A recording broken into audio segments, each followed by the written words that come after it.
Hi, it's Tim Hagan from Progress Coaching, and welcome to another episode of Coaching Conversations. And I wanted to make you aware of something very cool that we're doing on a subscription basis, and we'll put a link in each one of our episodes. But every Wednesday, we're going to be doing what we call an audio podcast workshop. That workshop will be roughly about 14 to maybe 20 minutes per episode, with each month having a theme from a coaching model, using feedback strategically, to coaching self-awareness, and so on. So if you could, look in the body or in the content description of each episode, and you will see a link where you can join this subscription. These are literally 4 workshops every month, teaching specific strategies to address a particular area of workplace coaching, as it relates, again, to things like awareness, motivation, teamwork, and what have you. Here's the cool thing. It's only $10 per month, and each month you will get a handout that we will follow along with. So we also give you a tool for you to take notes as we go through each episode. We hope you'll check it out. So often, people will ask me the question, so when you're coaching your groups, do you ever do it during staff meetings?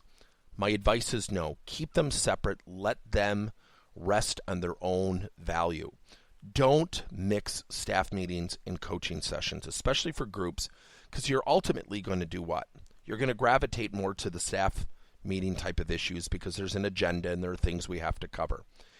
Now, with that being said, there is one thing I would encourage you to do during staff meetings, and that's where you can really integrate some cool coaching strategies. What I'm about to share with you seems really simple, really trite, but it is one of the best things that you can do during a staff meeting. When you're going around the room and you're asking people to share feedback, and somebody shares an idea or somebody shares feedback, facilitate positive dialogue between teammates. So let's say Joanne says, I think we should do XYZ. One of the things you could do is turn right to the person next to him and say, well, Tom, what did you like about Joanne's idea? Notice I didn't give room for Tom to be negative. What do you like about her idea? Guess what Joanne's going to hear? Positive stuff from her teammate named Tom. So the other thing you can do is to go around the room and say, I want everybody in the room to share one positive observation they've had of a teammate or a success that they have that you know about. And I'd like everybody to speak. I want to give you time to think and reflect in the last week or the last 2 weeks or whatever your cadence is in getting the staff meetings together. And you go around the room and everybody shares a positive observation of a teammate in the room. Now, you got to be careful because you don't want anyone to be excluded.